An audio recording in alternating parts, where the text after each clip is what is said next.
Hello all aspirants. അപ്പോൾ ഇന്ന് നമ്മുടെ ടോസ് അക്കാഡമി നിങ്ങൾക്ക് വേണ്ടി കൊണ്ടുവന്നിട്ടുള്ളത് നമ്മുടെ UGC നെറ്റ് കൊമേഴ്സിൻ്റെ ഒരു സെക്ഷനാണ്. ടോസ് അക്കാഡമി ആർക്കും തന്നെ പരിചയപ്പെടുത്തേണ്ട ആവശ്യമില്ല. നമ്മുടെ അധ്യാപക പരിശീലന മേഖലയിൽ മികച്ച റിസൾട്ട് കൊണ്ടുവരാൻ സാധിച്ച ഒരു അക്കാഡമി തന്നെയാണ് നമ്മുടെ ടോസ് അക്കാഡമി എന്ന് പറയുന്നത്. ഈ ഒരു റിസൾട്ട് പേജ് കാണുമ്പോൾ തന്നെ നിങ്ങൾക്ക് അറിയാം ഇവിടുത്തെ വിദ്യാർത്ഥികൾക്ക് ഉയർന്ന റാങ്കുകൾ നേടാനായിട്ട് സാധിച്ചിട്ടുണ്ട്. അപ്പോൾ ഇന്ന് നമ്മൾ അറേഞ്ച് ചെയ്തിരിക്കുന്നത് UGC നെറ്റ് കൊമേഴ്സ് എഴുതാൻ പോകുന്ന ആസ്പിരൻസിന് വേണ്ടിയിട്ടുള്ള ഒരു മെഗാ പാക്ക് സെക്ഷനാണ്. നമുക്ക് അതിലേക്ക് കടക്കാം. Hi dears, welcome back to Toss academy. അപ്പോൾ ടോസ് അക്കാഡമിയുടെ ഇന്നത്തെ ക്ലാസ്സിലെ കോണ്ടന്റ് എന്ന് പറയുന്നത് വരാൻ പോകുന്ന UGC നെറ്റ് കൊമേഴ്സ് എക്സാമിൻ്റെ ഒരു മെഗാ പാക്ക് ആണ്. അതായത് മോസ്റ്റ് റിപ്പീറ്റ് ആയിട്ട് ചോദിക്കുന്ന ഏരിയാസ് അതുപോലെ തന്നെ സ്കോറിംഗ് ടോപ്പിക്കുകളും ഉൾപ്പെടുത്തിക്കൊണ്ടുള്ള ഒരു യൂസ്ഫുൾ ക്ലാസ് ആണ് ഇന്ന് ടോസ് അക്കാഡമി നിങ്ങൾക്ക് മുമ്പിലേക്ക് എത്തിക്കുന്നത്. അപ്പോൾ നമുക്കറിയാം ഇനി അധിക ദിവസമില്ല എക്സാമിന് വേണ്ടിയിട്ട് അല്ലേ. അപ്പോൾ ഓൾറെഡി പ്രിപ്പറേഷൻസ് തുടങ്ങിയവരുണ്ടാകും, ലാസ്റ്റ് ടൈം പ്രിപ്പയർ ചെയ്യുന്നവരുണ്ടായിരിക്കാം, അല്ലാണ്ട് ജസ്റ്റ് ഒരു എക്സ്പീരിയൻസിന് വേണ്ടി എക്സാം അറ്റൻഡ് ചെയ്യുന്നവരുണ്ടായിരിക്കാം. അപ്പം ഏത് കാറ്റഗറിയിലാണ് നിങ്ങൾ ഉൾപ്പെടുന്നതെങ്കിൽ പോലും ഈ ഓരോ ടോപ്പിക്കുകൾ നിങ്ങൾ ജസ്റ്റ് ഇതുവരെ പഠിച്ചില്ലെങ്കിൽ നിങ്ങളുടെ പഠനത്തിൽ ഉൾപ്പെടുത്തേണ്ടതാണ്. അപ്പോൾ നമുക്ക് ക്ലാസ്സുകളിലേക്ക് പോകാം.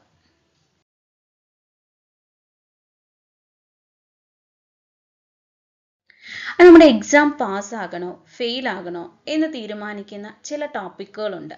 ആ ടോപ്പിക്കുകൾ മാത്രം പഠിച്ചു വെച്ച് കഴിഞ്ഞാൽ നമുക്ക് ഒരുവിധം എക്സാമിൻ്റെ കട്ട് ഓഫ് തന്നെ ക്ലിയർ ചെയ്യാൻ സാധിക്കും. അപ്പോൾ അങ്ങനെയുള്ള ചില ഏരിയാസ് ആണ് ഇനി നമ്മൾ നോക്കാൻ പോകുന്നത്.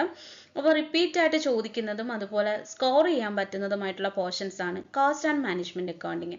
അതായത് യൂണിറ്റ് 2-ലെ അക്കൗണ്ടിങ് ആൻഡ് ഓഡിറ്റിങ്ങിനകത്താണ് കോസ്റ്റ് ആൻഡ് മാനേജ്മെൻറ്റ് അക്കൗണ്ടിങ് ഒക്കെ ഉൾപ്പെടുന്നത്. അപ്പോൾ അതിനകത്ത് marginal costing, break even analysis, അതുപോലെ തന്നെ accounting standards, international financial reporting standards, ഇവയെല്ലാം തന്നെ എല്ലാ ഇയറിലും ചോദിക്കുന്ന അതുപോലെ നമുക്ക് ഏറ്റവും കൂടുതൽ സ്കോർ ചെയ്യാൻ പറ്റുന്ന ടോപ്പിക്കുകൾ ഉൾപ്പെടുന്നവയാണ്. അതുപോലെ ratio analysis, fund flow and cash flow അനാലിസിസിനെ കുറിച്ചും മിക്കവാറും എക്സാമിന് ചോദിക്കാറുണ്ട്. പിന്നെ മറ്റൊന്നാണ് ബിസിനസ് ഇക്കണോമിക്സ് എന്ന് പറയുന്നത്. ബിസിനസ് ഇക്കണോമിക്സ് ഏറ്റവും ഒരു റിലവൻറ്റ് ടോപ്പിക് എന്ന് വേണമെങ്കിൽ നമുക്ക് പറയാൻ സാധിക്കും. കാരണം ബിസിനസ് ഇക്കണോമിക്സിൽ നിന്നും എല്ലായ്പ്പോഴും ക്വസ്റ്റ്യൻസ് ധാരാളമായിട്ട് ചോദിക്കാറുണ്ട്. അതെല്ലാം നമുക്ക് ഈസി ആയിട്ട് ക്രാക്ക് ചെയ്യാൻ പറ്റുന്നതുമാണ്. അതായത് law of demand, elasticity, measurement, AR and MR ratio, അതായത് average revenue and marginal revenue, ഇങ്ങനെയുള്ള ഈ പറഞ്ഞ കുറേ ടോപ്പിക്കുകൾ എന്ന് പറഞ്ഞാൽ നമുക്ക് സ്കോർ ചെയ്യാൻ പറ്റുന്ന ടോപ്പിക്കിനകത്ത് ഉൾപ്പെടുന്നവയാണ്.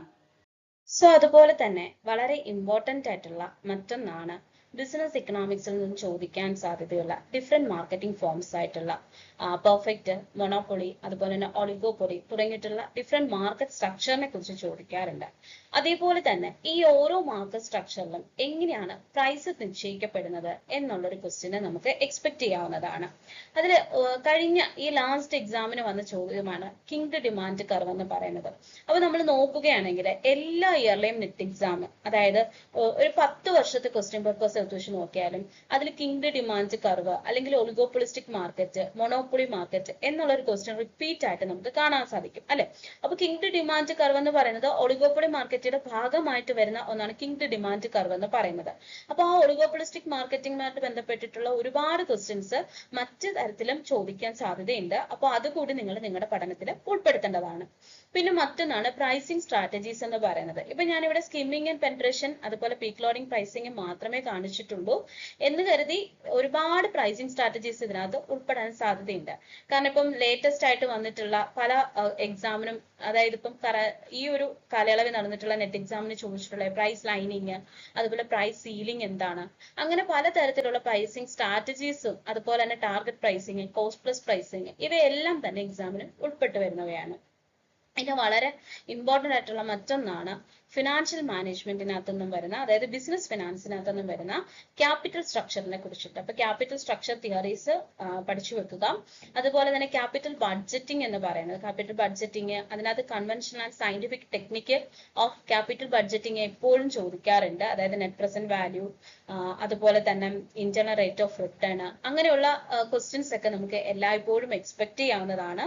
അതുപോലെ ക്യാപിറ്റൽ സ്ട്രക്ചറിങ്ങും വളരെ ഇമ്പോർട്ടൻ്റ് ആണ്. ക്യാപിറ്റൽ സ്ട്രക്ചറുമായിട്ട് ബന്ധപ്പെട്ടിട്ടുള്ള തിയറീസ്, അത് കൊണ്ടുവന്നത്, അതിന്റെ ഇയർ, ഇതെല്ലാം ഉൾപ്പെടെ നമ്മൾ ഡീറ്റെയിൽ ആയിട്ട് പഠിച്ചിരിക്കണം. ബിസിനസ് ഫിനാൻസിൽ ഒഴിവാക്കാൻ പറ്റാത്ത മറ്റൊരു ടോപ്പിക്കാണ് ഡിവിഡൻഡ് ഡിസിഷൻസ് എന്നുള്ളത്. എസ്പെഷ്യലി ഡിവിഡൻഡ് തിയറീസുകൾ. തിയറി ഓഫ് ഇറലവൻസ് അതുപോലെ തന്നെ dividend theory of relevance theories, ഇത് രണ്ടും നമ്മൾ സെപ്പറേറ്റ് ചെയ്ത് തന്നെ പഠിച്ചു പോവേണ്ടതാണ്. ഇമ്പോർട്ടൻ്റ് ആയിട്ടുള്ള Walter's model, Gordon model, dividend irrelevance theories ആയിട്ടുള്ള മോഡിഗ്ലിനി മില്ലർ അപ്രോച്ച്, ഇവയെല്ലാം തന്നെ അറിഞ്ഞിരിക്കേണ്ട ഇമ്പോർട്ടൻ്റ് ആയിട്ടുള്ള കാര്യങ്ങളാണ്. ഇതാരാണ് കോൺട്രിബ്യൂട്ട് ചെയ്തിട്ടുള്ളത്, അതുപോലെ ഈ ഓരോ തിയറിയിലും എക്സ്പ്ലെയിൻ ചെയ്യുന്നത് എന്താണ്, ഓരോ തിയറിയുടെ ലിമിറ്റേഷൻസ് എന്താണ് തുടങ്ങിയിട്ടുള്ള കാര്യങ്ങളെല്ലാം തന്നെ നമ്മൾ എക്സാമിന് വളരെ ഡീറ്റെയിൽ ആയിട്ട് തന്നെ പഠിച്ചു പോവേണ്ടതാണ്. സോ മറ്റൊന്നാണ് മാർക്കറ്റിംഗ് മാനേജ്മെന്റിൽ നിന്നും ചോദിക്കാൻ സാധ്യതയുള്ളതാണ് മാർക്കറ്റിംഗ് മിക്സ്, അതുപോലെ ട്രെൻഡ്സ് ഇൻ മാർക്കറ്റിംഗ്, എസ്പെഷ്യലി കുറെ റെയർ ആയിട്ടുള്ള പേരുകൾ like marketing myopia, gorilla marketing, അങ്ങനെയുള്ള ചില ക്വസ്റ്റ്യൻസ് ഒക്കെ എല്ലായ്പ്പോഴും കയറി വരാൻ സാധ്യതയുണ്ട്. അപ്പോൾ അതുകൂടി നിങ്ങൾ നോക്കി വെക്കുക.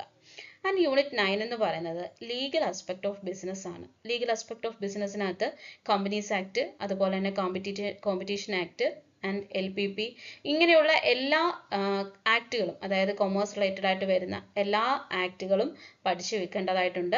കൺസ്യൂമർ പ്രൊട്ടക്ഷൻ ആക്ട് തുടങ്ങിയിട്ടുള്ള കാര്യങ്ങളെല്ലാം തന്നെ ജസ്റ്റ് അതിൻ്റെ ഇയറും അതിൻ്റെ ടൈറ്റിലും അതുപോലെ തന്നെ ഒബ്ജക്റ്റീവ്സും നോക്കി വെക്കുക. അപ്പോൾ ഇത്രയും കാര്യങ്ങളെങ്കിലും നിങ്ങൾ സ്റ്റഡിയിൽ ഇനി വൈകിയാലും ഉൾപ്പെടുത്തിയാൽ നിങ്ങൾക്ക് അത്യാവശ്യമെങ്കിലും മാർക്ക് സ്കോർ ചെയ്യാൻ സാധിക്കുമെന്നാണ്. അടുത്തതായിട്ട് സ്കോറിംഗ് ടോപ്പിക്സിൽ നമ്മൾ ഇൻകം ടാക്സിനെ പറ്റിയിട്ടാണ് പറയുന്നത്. അപ്പോൾ കൊമേഴ്സുകാർക്ക് ഒട്ടും ഒഴിവാക്കാൻ പറ്റാത്തൊരു സബ്ജക്റ്റാണ് നമ്മുടെ ഇൻകം ടാക്സ് എന്ന് പറയുന്നത്. അതുപോലെ തന്നെ അസസ്മെന്റ് ഇയർ മാറുന്നതനുസരിച്ച് റേറ്റുകൾ മാറി വരികയും ചെയ്യുന്ന ഒന്നാണ് ഇൻകം ടാക്സ്. പക്ഷെ ഇൻകം ടാക്സിലെ തന്നെ ബേസിക് കോൺസെപ്റ്റുകളും റെസിഡൻഷ്യൽ സ്റ്റാറ്റസുകളും അതുപോലെ തന്നെ നമ്മുടെ കോർപ്പറേറ്റ് ടാക്സ് പ്ലാനിങ്ങിലെ കുറച്ച് ടേംസുകളും ഒക്കെ പഠിച്ചാൽ തന്നെ നമുക്ക് പാസ്സായി പോകാവുന്നതാണ്. അപ്പോൾ ഇവിടെ നമ്മുടെ സ്കോറിംഗ് ടോപ്പിക്സ് ആയിട്ട് ഇൻക്ലൂഡ് ചെയ്തിട്ടുള്ളത് നമ്മുടെ ബേസിക് കോൺസെപ്റ്റ്സ്, അതായത് നമ്മുടെ അസസ്മെന്റ് ഇയർ എന്താ, പ്രീവിയസ് ഇയർ എന്താ, പേഴ്സൺ എന്താ, ഇതിൻ്റെയൊക്കെ ഓരോ സെക്ഷൻസുകളും നിങ്ങൾ പഠിക്കുക. അതുപോലെ തന്നെ റെസിഡൻഷ്യൽ സ്റ്റാറ്റസ്, നമ്മുടെ റെസിഡൻറ്റും നോട്ട് ഓർഡിനറി റെസിഡൻറ്റും ഓർഡിനറി റെസിഡൻറ്റും പോലുള്ള റെസിഡൻഷ്യൽ സ്റ്റാറ്റസുകൾ പഠിക്കുക. അതുപോലെ നമ്മുടെ tax avoidance, tax evasion, tax planning, tax management തുടങ്ങിയ ടേംസുകൾ മനസ്സിരുത്തി പഠിക്കുക. അതുപോലെ നമ്മുടെ റിട്ടേൺ ഫയൽ ചെയ്യാനുള്ള ഫോംസുകൾ, അതുപോലെ തന്നെ നമ്മുടെ അസസ്മെന്റ് പ്രൊസീജിയേഴ്സ്. അപ്പം ഇത്രയും തന്നെ പഠിച്ചാൽ തന്നെ നമുക്ക് ഇൻകം ടാക്സ് തന്നെ പാസ്സാകാനായിട്ടുള്ള മാർക്ക് കിട്ടുന്നതാണ്. ഓക്കെ, അപ്പോൾ ഇൻകം ടാക്സ് ഏരിയയിൽ നിന്ന് വരാവുന്ന ഏറ്റവും കൂടുതൽ സ്കോറിംഗ് ആയിട്ടുള്ള ടോപ്പിക്സ് ഇതൊക്കെയാണ്. അതിനുശേഷം നമ്മൾ ബിസിനസ് റിസർച്ച് ആൻഡ് സ്റ്റാറ്റിസ്റ്റിക്സിൽ വന്നു കഴിഞ്ഞാൽ നമുക്ക് ഏറ്റവും കൂടുതൽ എല്ലാ തവണയും ചോദിക്കുന്ന സ്കോറിംഗ് ടോപ്പിക്സ് എന്ന് പറയുന്നത് നമ്മുടെ പാരാമെട്രിക് ആൻഡ് നോൺ പാരാമെട്രിക് ടെസ്റ്റുകളാണ്. ഈ ടെസ്റ്റുകൾ ഈ ടെസ്റ്റുകൾ Z test, T test, ANOVA test, chi square test, U test, H test, അങ്ങനെയുള്ള എല്ലാ ടെസ്റ്റുകളും എന്തിനൊക്കെ വേണ്ടിയിട്ടാണ് ഉപയോഗിക്കുന്നത്, അത് പാരാമെട്രിക് ടെസ്റ്റ് ആണോ അതോ നോൺ പാരാമെട്രിക് ടെസ്റ്റ് ആണോ എന്ന് അറിഞ്ഞിരിക്കുക. അത് വളരെ ഇമ്പോർട്ടൻ്റ് ആണ്. എല്ലാ എക്സാമിനും നമുക്ക് അതിൽ നിന്നൊരു ചോദ്യം പ്രതീക്ഷിക്കാവുന്നതാണ്. അതുപോലെ തന്നെ സെൻട്രൽ ടെൻഡൻസി മെഷേഴ്സിനെ പറ്റിയിട്ട് mean, median, mode, harmonic mean and geometric mean, ഇതുപോലുള്ള സെൻട്രൽ ടെൻഡൻസി മെഷേഴ്സ് പഠിക്കുക. അതുപോലെ തന്നെ റിഗ്രഷനും കോറിലേഷനും ഒക്കെ തന്നെ നമ്മൾ അറിഞ്ഞിരിക്കേണ്ടതാണ്. ഇതാണ് ബിസിനസ് റിസർച്ച് പാർട്ടിൽ നിന്ന് വരുന്ന ക്വസ്റ്റ്യൻ. സ്റ്റാറ്റിസ്റ്റിക്സ് പാർട്ടിൽ നിന്നും മോസ്റ്റ് സ്കോറിംഗ് ടോപ്പിക് ആയിട്ട് നമുക്ക് പഠിക്കാനുള്ളത് ഈ ടെസ്റ്റുകളൊക്കെ തന്നെയാണ്. നെക്സ്റ്റ് വരുന്നത് നമ്മുടെ ബാങ്കിങ് ആൻഡ് ഫിനാൻഷ്യൽ ഇൻസ്റ്റിറ്റ്യൂഷൻ ആണ്. ബാങ്കിങ് ആൻഡ് ഫിനാൻഷ്യൽ ഇൻസ്റ്റിറ്റ്യൂഷൻ എന്ന് പറയുമ്പോൾ നമ്മുടെ ഏറ്റവും തന്നെ അപ്പെക്സ് അതോറിറ്റി ആയിട്ടുള്ള റിസർവ് ബാങ്ക് ഓഫ് ഇന്ത്യയുടെ ഫങ്ഷൻസ് ആണ് ഏറ്റവും അധികമായിട്ട് ചോദിച്ചു കാണുന്നത്. റിസർവ് ബാങ്ക് ഓഫ് ഇന്ത്യ RBIയുടെ ഫങ്ഷൻസും റോളും. അതുപോലെ തന്നെ ബേസൽ നോംസിനെ പറ്റിയിട്ട് എല്ലാ തവണയും ക്വസ്റ്റ്യൻ പേപ്പറിൽ ബേസൽ ഫസ്റ്റോ സെക്കൻഡോ തേർഡോ അകത്ത് നിന്ന് ക്വസ്റ്റ്യൻസ് വരാറുണ്ട്. അപ്പം ബേസൽ നോംസ് എന്ന് പറയുന്നത് നല്ലൊരു സ്കോറിംഗ് ടോപ്പിക്കാണ്. അത് പഠിച്ചാൽ തന്നെ നമുക്ക് മാർക്കുകൾ സ്കോർ ചെയ്യാൻ സാധിക്കും. അതുപോലെ തന്നെ financial market, money market, capital market, അവിടുത്തെ ഇൻസ്ട്രുമെന്റ്സിനെ കുറിച്ചിട്ടും അതുപോലെ തന്നെ അതിൻ്റെ ഫങ്ഷനിങ്ങിനെ കുറിച്ചിട്ടും ഒക്കെ അറിഞ്ഞു വെക്കുക. അപ്പോൾ ഈ ഗവൺമെന്റ് സെക്യൂരിറ്റീസ് മാർക്കറ്റും. അപ്പോൾ ഇതൊക്കെ തന്നെയും പഠിച്ചാൽ തന്നെയും നിങ്ങൾക്ക് വളരെയധികം ഒരുപാട് മാർക്കുകൾ സ്കോർ ചെയ്യാൻ പറ്റും. കുറച്ച് ഡിഫിക്കൽട്ട് ആയിട്ടുള്ള ക്വസ്റ്റ്യൻ ഒഴിവാക്കിയാൽ തന്നെ നമുക്ക് കട്ട് ഓഫ് മാർക്ക് വളരെ പെട്ടെന്ന് തന്നെ ക്ലിയർ ആക്കാൻ പറ്റുന്നതാണ്. ഓക്കെ. അപ്പൊ business environment and international business എന്ന് പറയുന്ന ഏരിയയിൽ നിന്ന് നമ്മൾ മനസ്സിരുത്തി പഠിക്കേണ്ട ഒരു കാര്യമാണ് റീജിയണൽ എക്കണോമിക് ഇന്റഗ്രേഷൻ എന്ന് പറയുന്ന ആ ഒരു ടോപ്പിക്. അവിടെ എക്കണോമിക് ഇന്റഗ്രേഷൻസിന്റെ ലെവൽസിനെ പറ്റിയിട്ടും അതുപോലെ തന്നെ അവരുടെ trade agreements, European union, customs union, common market തുടങ്ങിയ റീജിയണൽ ഇന്റഗ്രേഷനെ പറ്റിയിട്ട് നമ്മൾ പഠിക്കുക. അതിന്റെ എക്സാമ്പിൾ സഹിതം നമ്മൾ പഠിക്കണം. അതുപോലെ തന്നെ നമ്മുടെ ഇന്റർനാഷണൽ ട്രേഡ് തിയറീസ്, അതായത് നമ്മുടെ കോമ്പറ്റേറ്റീവ് അഡ്വാൻറ്റേജ് തിയറി, അത് ഫാക്ടർ എൻഡോമെന്റ് തിയറി, അതുപോലെ തന്നെ നമ്മുടെ കമ്പാരിറ്റീവ് അഡ്വാൻറ്റേജ് തിയറി തുടങ്ങിയ തിയറികൾ ഇതാരാണ് കൊണ്ടുവന്നത്, അതിൻ്റെ തിയറിയുടെ ഉള്ളടക്കം എന്താണെന്നുള്ളത് നമ്മൾ കൃത്യമായി പഠിക്കുക. ഇതൊക്കെ നമുക്ക് എല്ലാ വർഷവും മാച്ച് ദ ഫോളോയിങ് ആയിട്ടൊക്കെ ചോദിക്കുന്ന ക്വസ്റ്റ്യൻസ് ആണ്. അതുപോലെ തന്നെ നമ്മുടെ business management and human resource management, അവിടെ നിന്ന് നമുക്ക് ഏറ്റവും സ്കോറിംഗ് ആയിട്ടുള്ള ഒരു കാര്യമാണ് motivation and leadership concept and theories. അപ്പോൾ ഈ വർഷം ചോദിക്കുന്ന മോട്ടിവേഷൻ തിയറി ആയിരിക്കണമെന്നില്ല അടുത്ത വർഷം ചോദിക്കുന്നത്, പക്ഷെ എല്ലാ വർഷവും ഷുവർ ഷോർട്ടായിട്ട് ചോദിക്കുന്ന ഒന്നാണ് ഈ മോട്ടിവേഷൻ തിയറീസ് എന്ന് പറയുന്നത്. അതുപോലെ തന്നെ principles and functions of management, statement ഫോമിലോ അസഷൻ റീസണിംഗ് ഫോമിലോ ഒക്കെ നമുക്ക് എല്ലാ വർഷവും പ്രതീക്ഷിക്കാവുന്നതാണ്. Span of control, responsibility and authority, delegation, decentralisation. ഈ കോൺസെപ്റ്റുകളൊന്നും ഒരിക്കലും മറന്നു പോകരുത്. ഈ കോൺസെപ്റ്റ് നിങ്ങളുടെ ആ പഠനത്തിന്റെ ഇടയിൽ നിങ്ങൾ മറക്കാതെ തന്നെ ഉൾപ്പെടുത്തേണ്ട ഒരു കാര്യമാണ്. ഇത്രയും സ്കോറിംഗ് ടോപ്പിക്സ് ആണ് നിങ്ങൾക്ക് മുന്നിൽ ഞങ്ങൾക്ക് പറയാനുള്ളത്. ഇത്രയും ടോപ്പിക്സ് നിങ്ങൾ ഒരിക്കലും സ്കിപ്പ് ചെയ്യാതെ തന്നെ പഠിക്കുക. പഠിച്ചു കഴിഞ്ഞാൽ നിങ്ങൾക്ക് കട്ട് ഓഫ് മാർക്ക് ക്ലിയർ ചെയ്യാൻ സാധിക്കുന്ന ഒന്ന് തന്നെയാണ്. അപ്പോൾ നമുക്ക് ബാക്കി ക്വസ്റ്റ്യൻസിലോട്ടൊക്കെ കിടക്കാം. ഓക്കെ. സ്കോറിംഗ് ടോപ്പിക്കിനകത്ത് ഇനി ഉൾപ്പെടുന്ന ടോപ്പിക്കുകൾ നമുക്ക് നോക്കാം. പാർട്ട്നേഴ്സ് ക്യാപിറ്റൽ അക്കൗണ്ടിൽ നിന്നും അതല്ലെങ്കിൽ പാർട്ട്നേഴ്സ് അക്കൗണ്ടിൽ നിന്നും ചോദിക്കാൻ സാധ്യതയുള്ള ഒന്നാണ്. A and B are equal partners. When partnership dissolved, the capital 40,000 and 50,000. After all assets are sold, liabilities paid, there is cash balance 80,000. What is the amount of profit or loss in realization? ഇപ്പോൾ partners account അതുപോലെ realisation account ഒക്കെ ചില സമയത്ത് നമുക്ക് sacrificing ratio ചോദിക്കാറുണ്ട്, അല്ലെങ്കിൽ gaining ratio ചോദിക്കാറുണ്ട്. അതുപോലെ തന്നെ വരാൻ സാധ്യതയുള്ള മറ്റൊരു രീതിയിലുള്ള ക്വസ്റ്റ്യൻ ആണ് ഇപ്പോൾ നമ്മൾ ഈ എക്സ്പ്ലെയിൻ ചെയ്തിട്ടുള്ളത്. അപ്പോൾ ആദ്യം തന്നെ ടോട്ടൽ ക്യാപിറ്റൽ എന്ന് പറയുന്നത് 90,000 ആണ്. എ പ്ലസ് ബി, അതായത് എയുടെ ക്യാപിറ്റലും ബിയുടെ ക്യാപിറ്റലും കൂടി ചേർന്നുകൊണ്ടുള്ള ടോട്ടൽ ക്യാപിറ്റൽ എന്ന് പറയുന്നത് എത്രയാണ്? 90,000 ആണ് അല്ലെ. അപ്പോൾ നമ്മൾ ആദ്യമേ ഒരു ഫേമിന്റെ ടോട്ടൽ ക്യാപിറ്റൽ കണ്ടുപിടിക്കുക. അപ്പോൾ എന്താണ് ഇവിടുത്തെ കേസ്? ഈ ഫേം ഡിസൊല്യൂഷൻ ആണ്. ഡിസൊല്യൂഷൻ എന്ന് പറഞ്ഞാൽ എന്താണ്? വൈൻഡിങ് അപ്പ് ആണ്. എപ്പോഴൊക്കെയാണ് ഒരു ഫേം വൈൻഡിങ് അപ്പ് ആവുന്നത് എന്നുള്ളത് നമ്മൾ ഓൾറെഡി അറിയാവുന്ന ഒരു കാര്യമാണ് അല്ലെ. അപ്പോൾ ഒരു ഫേം വൈൻഡ് അപ്പ് ചെയ്യുകയാണെങ്കിൽ ആദ്യം നമ്മൾ അവിടുത്തെ ടോട്ടൽ ക്യാപിറ്റൽ കാൽക്കുലേറ്റ് ചെയ്യുക. അതിനുശേഷം ഇവിടെ പറഞ്ഞിരിക്കുന്നത് റിയലൈസേഷന് ശേഷമുള്ള ക്യാഷ് ബാലൻസ് എത്രയുണ്ടെന്നാണ്? 80,000 രൂപയുണ്ടെന്നാണ് പറഞ്ഞിരിക്കുന്നത്. അപ്പോൾ നോക്കുക, ടോട്ടൽ ക്യാപിറ്റൽ 90,000 രൂപയുണ്ട്. And cash balance after all assets are sold and liabilities are paid. ഇപ്പോൾ ഒരു ഫേം ഡിസോൾവ് അല്ലെങ്കിൽ ഒരു പാർട്ട്ണർഷിപ്പ് ഫേം ഡിസൊല്യൂഷൻ സംഭവിച്ചു കഴിഞ്ഞാൽ എന്ത് ചെയ്യും? അസറ്റ്സ് എല്ലാം വിൽക്കും. അത് വിറ്റുകൊണ്ട് എന്താ നടത്തുന്നത്? അവിടുത്തെ ലയബിലിറ്റീസ് പേ ചെയ്ത് തീർക്കും അല്ലെ. അപ്പോൾ അങ്ങനെ ബാലൻസ് വന്ന 80,000 രൂപയുണ്ട്. ഈ 80,000 രൂപ എങ്ങനെയാണ് ട്രീറ്റ് ചെയ്യുന്നത് എന്നുള്ളതാണ്. അപ്പോൾ ഇവിടെ നമ്മൾ കണ്ടുപിടിക്കേണ്ടത് റിയലൈസേഷൻ പ്രോഫിറ്റ് അല്ലെങ്കിൽ ലോസ് ആണ് കണ്ടുപിടിക്കേണ്ടത് അല്ലെ. അപ്പോൾ റിയലൈസേഷൻ പ്രോഫിറ്റ് അല്ലെങ്കിൽ ലോസ് കണ്ടുപിടിക്കുന്നത് എങ്ങനെയാണ്? Cash balance after realisation minus total capital. അതായത് പാർട്ട്നേഴ്സ് ആ ഒരു ഫേമിലേക്ക് വന്നപ്പോൾ അവരുടെ കോൺട്രിബ്യൂഷൻ ആയിട്ട് കൊണ്ടുവന്ന ക്യാപിറ്റലിൽ നിന്നും ആ ഒരു ഫേമിന്റെ ഇയർ എൻഡ് ആയപ്പോൾ അല്ലെങ്കിൽ ആ ഒരു ഫേം ഡിസോൾവ് ആയപ്പോൾ ഉള്ള ക്യാഷ് ബാലൻസ് കുറയ്ക്കുക. അപ്പോൾ വന്ന എത്ര എമൗണ്ട്? 10,000 വന്നു അല്ലെ. അപ്പോൾ ഈ 10,000 എന്ന് പറയുന്നത് എന്താണ്? ഒരു നെഗറ്റീവ് ഫിഗർ ആണ് അല്ലെ. ക്യാഷ് ബാലൻസ് എന്ന് പറയുന്നത് 80,000, ക്യാപിറ്റൽ കൊണ്ടുവന്നത് 90,000 രൂപയാണ്. അപ്പോൾ അവർക്ക് നഷ്ടമല്ലേ? 90,000 രൂപ മുതലാക്കി, പക്ഷെ 90,000 രൂപ മുതൽ മുടക്കി, പക്ഷെ ലഭിച്ചത് 80,000 ആണ്. അപ്പോൾ ഈ 10,000 എന്ന് പറയുന്ന ഒരു നെഗറ്റീവ് ഫിഗർ ആണ്. അപ്പോൾ അത് ലോസ് ആണ്. അപ്പോൾ ഓപ്ഷൻ ഡി ആണ് റൈറ്റ് ആൻസർ എന്ന് പറയുന്നത്. എന്താണ്? 10,000 ലോസ്. സോ ആരും ശ്രദ്ധിക്കത്തില്ല, പക്ഷെ മിക്കപ്പോഴും ക്വസ്റ്റ്യനകത്ത് വരും. അത്ര കൊട്ടിഘോഷിക്കപ്പെടാത്ത ടോപ്പിക്കുകളിൽ ഒന്നാണ് ഇന്റർനാഷണൽ ഓർഗനൈസേഷൻസ് ആയിട്ടുള്ള ആസിയാൻ, സാർക്ക് തുടങ്ങിയിട്ടുള്ളവ. അപ്പോൾ ആസിയാൻ എന്ന് പറയുമ്പോൾ association of south east Asian Nations ആണ്. ഇതിനകത്ത് ഉൾപ്പെട്ടിട്ടുള്ള മെമ്പേഴ്സ് ഏതൊക്കെയാണെന്നുള്ളത് ചോദിച്ചിരിക്കുന്നത്. അപ്പം ആസിയാനകത്ത് ഉൾപ്പെട്ടിട്ടുള്ള members Barnea, Cambodia, Indonesia, Laos, Malaysia, Myanmar, Philippines, Singapore, Thailand and Vietnam. അപ്പോൾ ഈ ഒരു ഓർഡർ നോക്കുമ്പോൾ അറിയാലോ ഇതിന്റെ കറക്റ്റ് ആൻസർ ഏതാണെന്നുള്ളത്.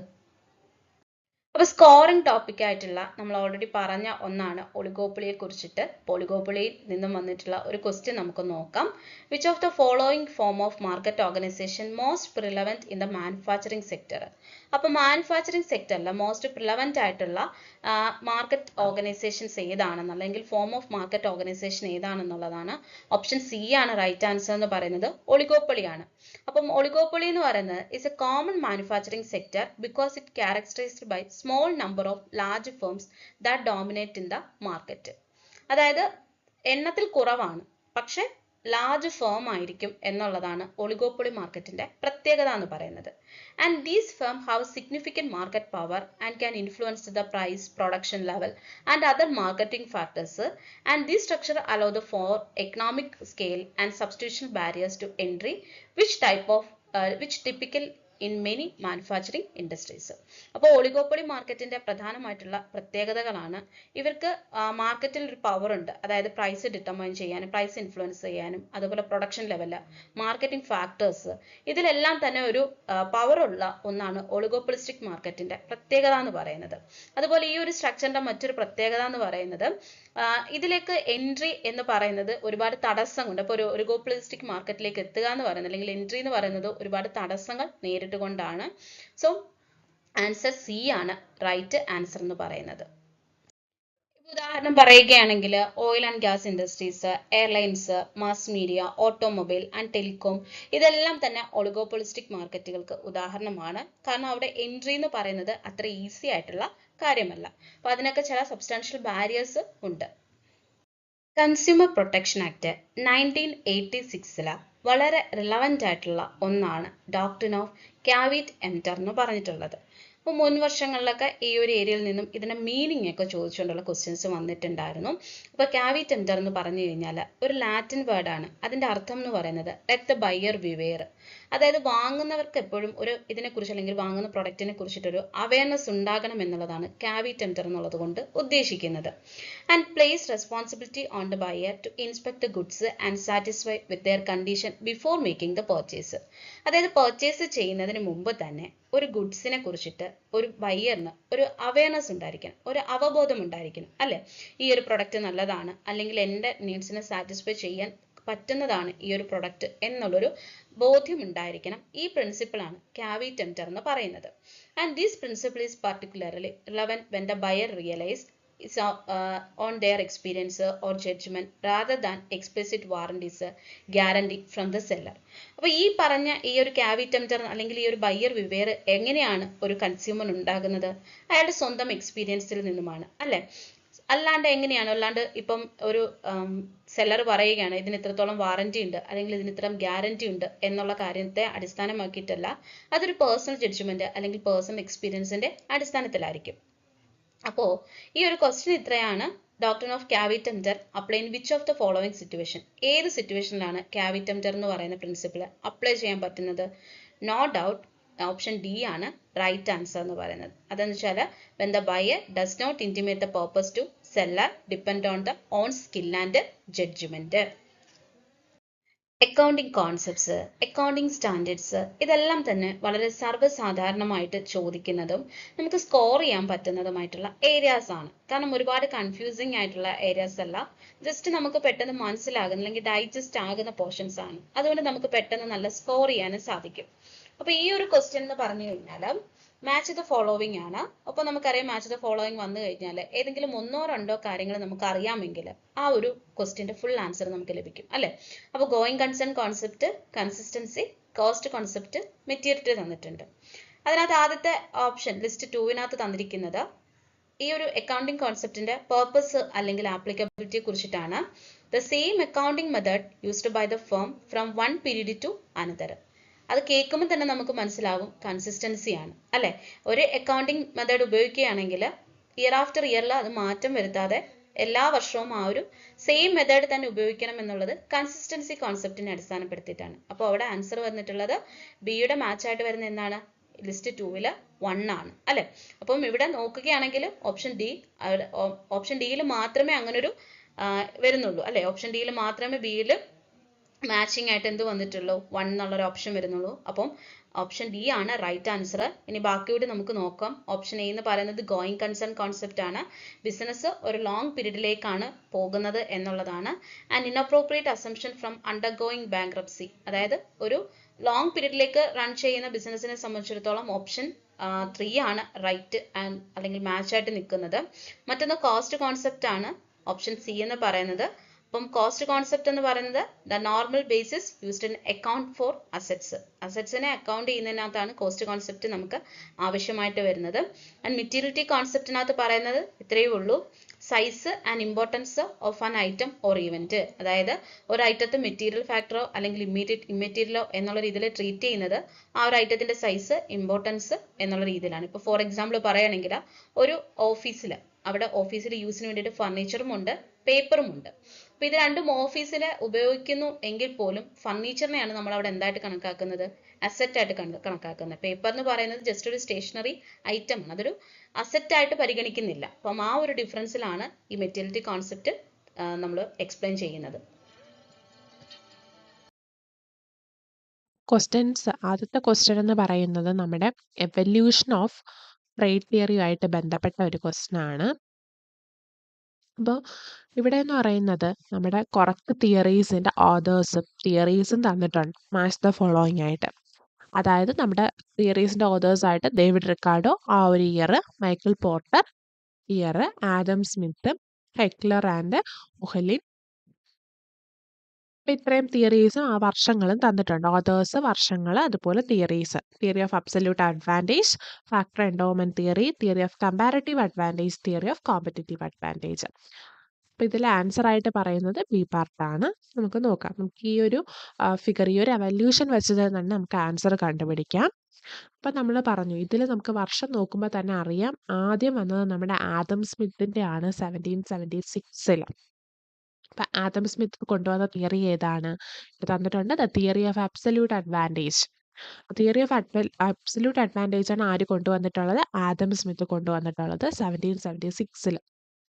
അപ്പോൾ നമ്മുടെ മെർക്കന്റിലൈസത്തിൽ നിന്ന്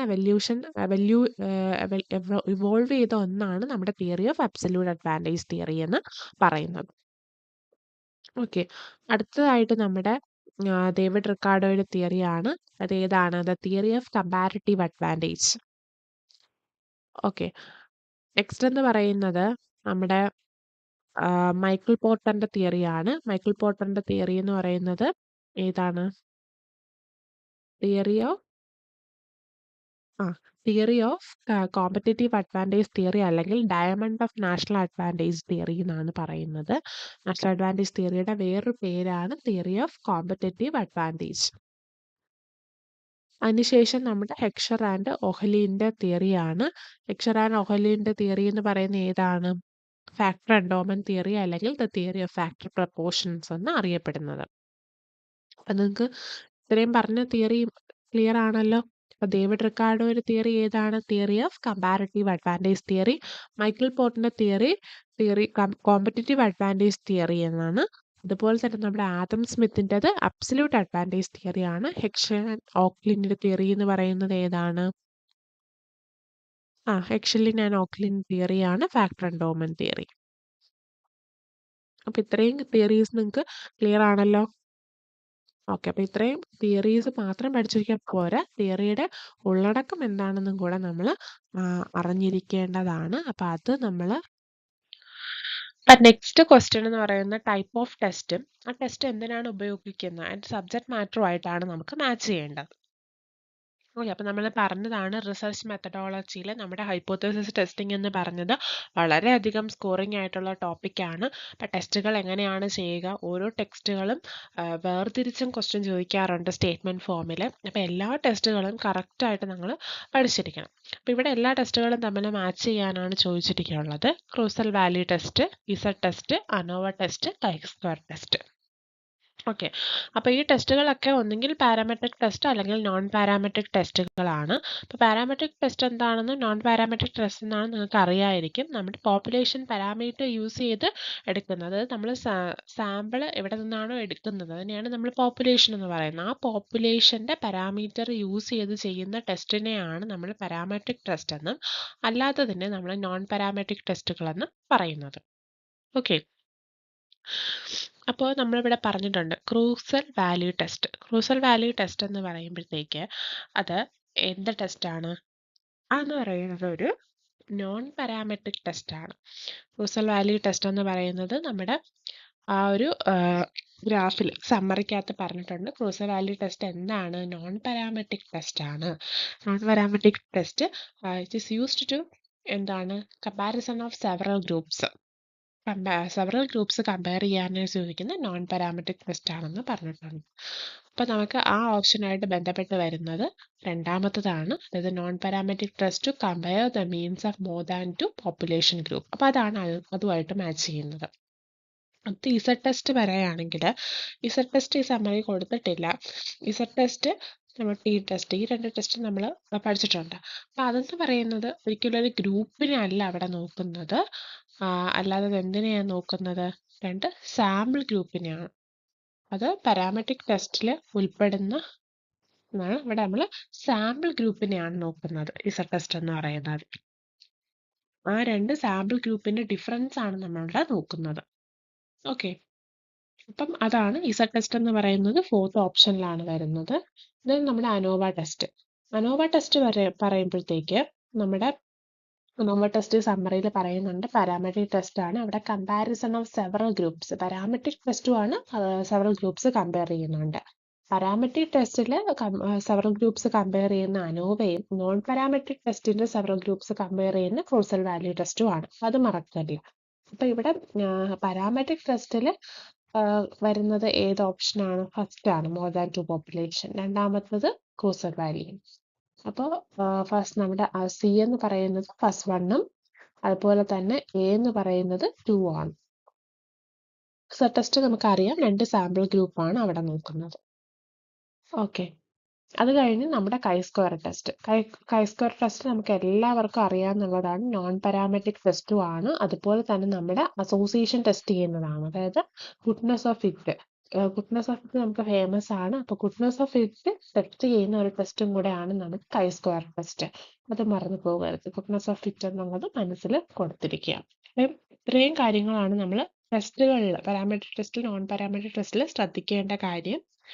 ഒരു ടി ടെസ്റ്റ് അല്ലെങ്കിൽ ഇസഡ് ടെസ്റ്റിന്റെ ക്വസ്റ്റ്യൻ എന്തായാലും കാണും. അതുപോലെ അനോവ, കൈ സ്ക്വയർ, ചിലപ്പം EW ടെസ്റ്റിന് പകരം വേറെ ഏതെങ്കിലും ടെസ്റ്റ് ആയിരിക്കാം. അപ്പൊ ഇത്രയും കാര്യങ്ങൾ വളരെ ഭംഗിയായിട്ട് പഠിച്ചു വെക്കുക. നെക്സ്റ്റ് ക്വസ്റ്റ്യൻ എന്ന് പറയുന്നത് arranging the following examples of human needs in the hierarchy of there increasing importance. അതായത് നമുക്കറിയാം ഹയറാർക്കി ഓഫ് നീഡ് തിയറി. അപ്പം അതിൽ ഹ്യൂമൻ നീഡ്സിനെ പറ്റിയിട്ടാണ് പറഞ്ഞിട്ടുള്ളത്. അതാരാ കൊണ്ടുവന്നിട്ടുള്ളത്? മാസ്ലോയുടെ നീഡ് ഹയറാർക്കി തിയറീസ് നമുക്ക് എല്ലാവർക്കും അറിയാവുന്നതാണ്. അപ്പം അതിന് നമ്മുടെ ഇൻക്രീസിങ് ഇമ്പോർട്ടൻസിന്റെ അടിസ്ഥാനത്തിനകത്ത് നമ്മൾ എന്ത് ചെയ്യുക? ഇത് അറേഞ്ച് ചെയ്യുക. ഈ പറഞ്ഞിട്ടുള്ള ഈ 5 കാര്യങ്ങളും ഇൻക്രീസിങ് ഇമ്പോർട്ടൻസിൽ അറേഞ്ച് ചെയ്യാം. ഓക്കെ. അപ്പോൾ നമ്മളിവിടെ കൊടുത്തിട്ടുള്ളത് നമ്മുടെ മാസ്ലോയുടെ നീഡ് ഹയറാർക്കി തിയറിയാണ് ഇവിടെ കൊടുത്തിട്ടുള്ളത്. അപ്പോൾ നമുക്കറിയാം ആദ്യത്തെ ഏതാണ്? Physiological, second one safety, third one affiliation need അല്ലെങ്കിൽ നമ്മുടെ love or belongings, then esteem need, self actualisation need. അപ്പോൾ ഈ ഒരു ഫോർമാറ്റിൽ നമ്മൾ അറേഞ്ച് ചെയ്യണം. അതായത് ഫിസിയോളജിക്കൽ തൊട്ട് സെൽഫ് ആക്ച്വലൈസേഷൻ വരെ അങ്ങോട്ടാണ് അറേഞ്ച് ചെയ്യാനുള്ളത്. അത് ഫിസിയോളജിക്കൽ നമുക്ക് എന്തൊക്കെ വരുമെന്ന് അറിയാമല്ലോ. നമ്മുടെ ഫുഡും ഷെൽട്ടറും ക്ലോത്ത്സും ഒക്കെയാണ് ഏതിൽ വരുന്നത്? ഫിസിയോളജിക്കൽ നീഡിൽ വരുന്നത്. അപ്പോൾ ഇതിൽ അത് ഉൾപ്പെടുന്ന ഏതാണ്? ഫുഡ് ആൻഡ് ഷെൽട്ടർ എന്ന് പറയുന്നത് സി ആണ്. അപ്പോൾ സി ആണ് ആദ്യം വരുന്നത്. നെക്സ്റ്റ് നമ്മുടെ സേഫ്റ്റി ആണ് വരുന്നത്. സേഫ്റ്റി ബേസ് ചെയ്ത് വരുന്നതാണ് ഇൻഷുറൻസ് ഫോർ ആക്സിഡൻസ്. നമ്മൾ ആക്സിഡൻസിൽ നിന്നും ഇൻഷുർ ചെയ്തിട്ടുള്ളത്. അപ്പോൾ അത് സെക്കൻഡ് വൺ വരും. അതിനുശേഷം നമ്മുടെ love or belongings, interpersonal relationship ആണ് വരുന്നത്. നമുക്ക് ആണ് developing meaning full relation with others, അത് വരും. അതിനുശേഷം നമ്മുടെ എസ്റ്റീമാണ്. അത് സെൽഫ് എസ്റ്റീമും അതുപോലെ എസ്റ്റീം ഫ്രം അതേഴ്സും ആണ് വരുന്നത്. അപ്പോൾ ഇവിടെ നമുക്ക് കൊടുത്തിട്ടുള്ളത് എന്ന് പറയുന്നത് recognition and respect from other. Others. അതായത് എസ്റ്റീം ഫ്രം അതേഴ്സ് ആ ഓപ്ഷനാണ് വരുന്നത്. ഏറ്റവും അവസാനം വരുന്നത് ഏതാണ്? നമ്മുടെ സെൽഫ് ആക്ച്വലൈസേഷനായിട്ട് ബന്ധപ്പെട്ട് വരുന്നത് ഡി ആണ്. Accomplishing distinction in choosed area by maximising potential. അതായത് നമ്മുടെ പൊട്ടൻഷ്യൽ മാക്സിമൈസ് ചെയ്ത് നമുക്ക് അക്കംപ്ലിഷ് ചെയ്യുന്നതാണ് അവിടെ പറഞ്ഞിട്ടുള്ളത്. ഈ ഒരു ഫോർമാറ്റിലാണ് വരുന്നത്. ആദ്യം നമ്മുടെ ഫുഡ് ആൻഡ് ഷെൽട്ടർ പ്രൊവിഷൻസ്, അത് കഴിഞ്ഞ് ഇൻഷുറൻസ് ഫോർ ആക്സിഡൻസ്, അത് കഴിഞ്ഞ് developing meaning relation with others, then recognition and respect from others, then D പാർട്ടിൽ വരുന്നത് accomplishing distinction in choosed area by maximising potential. അപ്പോൾ മാസ്ലോയുടെ നീഡ് ഹയറാർക്കി നമ്മൾ പറഞ്ഞ മോട്ടിവേഷൻ തിയറിയിൽ ഉൾപ്പെടുന്നതാണ്. എല്ലാ വർഷവും മാസ്ലോയുടെ തിയറിയിൽ നിന്നും ഒരു ക്വസ്റ്റ്യൻ ചോദിക്കുന്നത് കണ്ടിട്ടുണ്ട്. അപ്പോൾ അത് നമ്മുടെ ഒരു സ്കോറിംഗ് ഏരിയ തന്നെയാണ്. ഓക്കെ, അപ്പോൾ ക്ലിയർ ആയി എന്ന് വിശ്വസിക്കുന്നു. നെക്സ്റ്റ് ക്വസ്റ്റ്യൻ എന്ന് പറയുന്നത് നമ്മുടെ ഇൻകം ടാക്സ് റിട്ടേൺ ഫോംസ് ആണ് കൊടുത്തിട്ടുള്ളത്. അതെന്തിനാണ് യൂസ് ചെയ്യുന്നത്, അതിൻ്റെ റിലേഷൻഷിപ്പുമായിട്ടാണ് നമ്മൾ മാച്ച് ചെയ്യേണ്ടത്. ഓക്കെ, അപ്പോൾ നമുക്ക് നോക്കാം. ഇവിടെ ഞാൻ types of income tax return ഫോംസിൻ്റെ ആ ഒരു പിക്ചർ കൊടുത്തിട്ടുണ്ട്. അപ്പം നോക്കാം. നമ്മുടെ ഫസ്റ്റ് വൺ എ എന്ന് പറയുന്നത് ITR 2 ആണ്. ഓക്കെ, അപ്പോൾ ITR 2 എന്ന് പറയുന്നത് എന്താണെന്ന് നോക്കാം. ITR 2 എന്ന് പറയുന്നത് എന്താണ്? For individuals and HUF not having income from profit and gains of business and profession. ഇൻഡിവിജ്വൽസിനും HUFനും നമ്മുടെ ബിസിനസ് ആൻഡ് പ്രൊഫഷനിൽ നിന്നും പ്രോഫിറ്റ് ആൻഡ് ഗെയിൻസ് കിട്ടുന്നില്ല എങ്കിൽ അവർ ഫയൽ ചെയ്യേണ്ടതാണ് ITR 2 എന്ന് പറയുന്നത്. ഇൻകം ഉണ്ടെങ്കിലാണ് ITR 3 പറയുന്നത്, ഇല്ലെങ്കിൽ ITR 2 ആണ്. അപ്പോൾ ഇവിടെ ആ ഒരു ഓപ്ഷൻ കൊടുത്തിട്ടുണ്ട്. For individuals and HUF not having income from business and profession. അപ്പോൾ അതാണ് ITR 2. അപ്പോൾ എ എന്ന് പറയുന്നത് 4 ആണ്. അടുത്ത ITR 6 ആണ്. ITR 6 എന്ന് പറയുമ്പോഴത്തേക്ക് ഇതാണ് ഫോർ കമ്പനീസിനാണ് വരുന്നത്. For companies other than companies claiming exemption under section 11. Section 11 നിന്നും എക്സംഷൻ കിട്ടുന്ന കമ്പനീസ് അല്ലാത്ത കമ്പനീസ് ആണ് എന്ത് ചെയ്യേണ്ടത്? ITR 6 ഫയൽ ചെയ്യേണ്ടത്. ഓക്കെ, അപ്പോൾ അതിവിടെ ഉണ്ട് ഫസ്റ്റ് ഓപ്ഷനിൽ. For the company other than a company claiming exemption under section 11. Next ITR 7 ആണ്. ITR 7 എന്ന് പറയുമ്പോഴത്തേക്ക് ഇവിടെ കൊടുത്തിട്ടുണ്ട് ആർക്കൊക്കെയാണെന്ന്. For persons including companies required to furnish under section 139(4)A, 139(4)B, 139(4)C, 4D, 4E, 4F. ഈ ഒരു സെക്ഷനകത്ത് വരുന്ന പേഴ്സൺസ് ഇൻക്ലൂഡിംഗ് കമ്പനീസ്, ഈ ഒരു സെക്ഷനകത്ത് വരുന്ന പേഴ്സൺസും ഇൻക്ലൂഡിംഗ് കമ്പനീസുമാണ് ITR 7 ഫയൽ ചെയ്യേണ്ടത്. ഒരു ഓപ്ഷൻ ഇവിടെ കൊടുത്തിട്ടുണ്ട്. For a person including company for required to furnish return sections പറഞ്ഞിട്ടുണ്ട്. 139(4)A, 139(4)B, 4C, 4D അങ്ങനെ പറഞ്ഞിട്ടുണ്ട്. അപ്പോൾ ഇതാണ് ഏതിൽ വരുന്ന? ITR 7 വരുന്നത്. അടുത്തെന്ന് പറയുന്നത് ITR 4 സുഖം. ITR 4 സുഖം നമുക്ക് എല്ലാവർക്കും അറിയാം എന്താണ്. Presumptive income from business or profession, അതാണ് നമ്മൾ എടുത്തിട്ടുള്ളത്. പ്രിസംപ്റ്റീവ് ബിസിനസ് ഇൻകം ഇവിടെ പറഞ്ഞിട്ടുണ്ട് 2 ആണ് പറയുന്നത്, D2. അപ്പം എല്ലാം കൊണ്ട് വരുന്നത് നമ്മുടെ ബി ഓപ്ഷൻ ആണ്. അതായത് എ എന്ന് പറയുന്നത് ഏതാണ്? Individuals and HUF not having income and profession. B എന്ന് പറയുന്നത് for the company other than company claiming exemption under section 11. C ഏതാണെന്ന് അറിയാലോ, ITR 7. ITR 7 എന്ന് പറയുമ്പോഴത്തേക്ക് ഏതാ വരുന്നത്? നമ്മുടെ for A persons including company, ഈ പറയുന്ന സെക്ഷൻ 139 വരുന്നത്. അതുപോലെ തന്നെ ITR 4 എന്ന് പറയുന്നത് പ്രിസംപ്റ്റീവ് ബിസിനസ് ഇൻകം. അപ്പോൾ നമ്മൾ ഈ ബിസിനസ് ഇൻകം ടാക്സ് ഫോംസ് എന്ന് പറയുന്ന ഒരു ഇമ്പോർട്ടൻ്റ് ഏരിയ ആണ്, അത് പഠിക്കുക. ഈ സെക്ഷൻസ് തന്നെ ചോദിക്കണമെന്നില്ല. അപ്പോൾ ഈ ITR 7 വരെ ഉള്ളത് നിങ്ങളൊന്ന് പഠിച്ചു വയ്ക്കുക. അതൊരു സ്കോറിംഗ് ടോപ്പിക്ക് തന്നെയാണ്. അടുത്തായിട്ട് നമ്മുടെ ലാസ്റ്റ് ക്വസ്റ്റ്യൻ ആണ്. Which of the following are the functions of reserve bank of India? ഇതിൽ ഏതൊക്കെയാണ് റിസർവ് ബാങ്ക് ഓഫ് ഇന്ത്യയുടെ ഫങ്ഷൻസ്? നമുക്ക് 5 ഓപ്ഷൻ തന്നിട്ടുണ്ട്. Issue of currency, accepting deposit, banker of government, bankers bank, credit control. ഇത്രയാണ് തന്നിട്ടുള്ളത്. അപ്പം ഞാനിവിടെ നമ്മുടെ റിസർവ് ബാങ്ക് ഓഫ് ഇന്ത്യയുടെ ഫങ്ഷൻസ് ഇവിടെ കൊടുത്തിട്ടുണ്ട്. ഇതുമായിട്ട് മാച്ച് ചെയ്ത് നമുക്ക് നോക്കാം.